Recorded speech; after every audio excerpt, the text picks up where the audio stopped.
William Morrow and HarperAudio present The Scandalous Ladies of London, The Countess, by Sophie Jordan, performed by Justine Eyre. For Katie Horton, my refuge in the wilderness, I'm so glad you came into my life. The London Tittle-Tattle, 14 April 1821. It is official.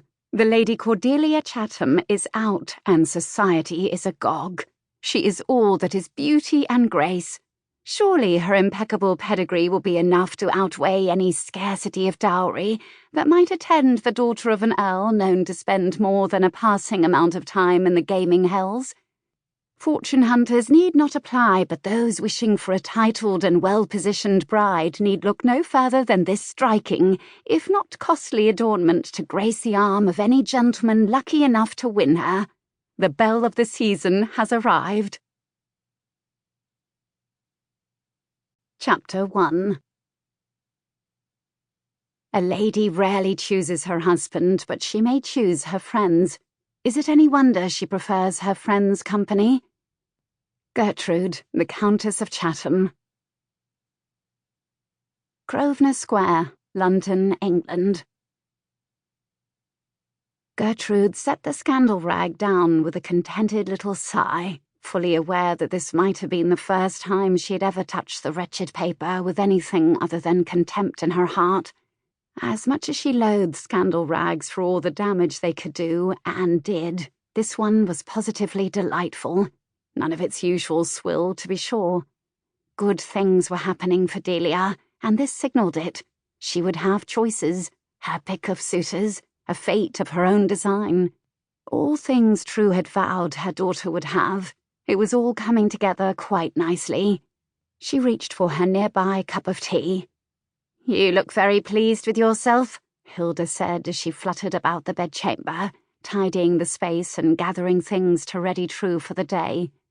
"Oh, I am. And it has to do with that." Hilda pointed a discarded slipper at the newspaper in dubious fashion.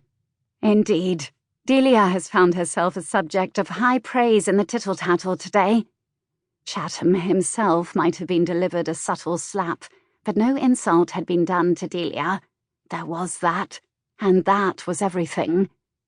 "Oh!" Her maid's eyebrows winged high. "Has she now?" Hilda gently draped True's freshly pressed day dress upon the chaise. "Then Lady Delia should be pleased." "Indeed." True nodded, her smile less than certain. She hoped so. This portended great things her daughter was too young and inexperienced to appreciate, but True did. True wholly understood. Hilda angled her head thoughtfully. "What do you think, my lady? Your pearls, or perhaps the sapphire brooch is best?" True considered the sunny yellow frock she was to wear that day. "Sapphires feel more suitable for spring, I think." Nodding agreeably, her maid helped her dress for the day, cinching her tightly into her corset. "Not too tight," True instructed. Gone were the days of a minuscule waist. She cared for cook's crumpets far too much. "I'd like to breathe." "Yes, my lady." True studied her wild-haired reflection in her cheval mirror. She'd suffered a restless night fretting over Delia's first season, and her hair bore testament to that. It would take Hilda some time to tame the riotous tumble into something presentable. She sighed. People always said life was short, but it was interminably long when miserable, when unhappily matched. The days dragged then, plodding unhurriedly along like the slow, gentle drip of water from an eave. Days turned to weeks, turned to months, turned to years with no reprieve. Delia would be spared that.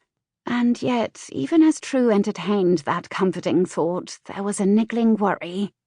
A dark little suspicion worming through her mind that could have been prescience if she was one to believe in such foolishness, which she most definitely was not.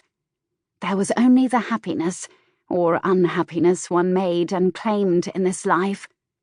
She would see to it that her daughter was given every chance to claim that happiness.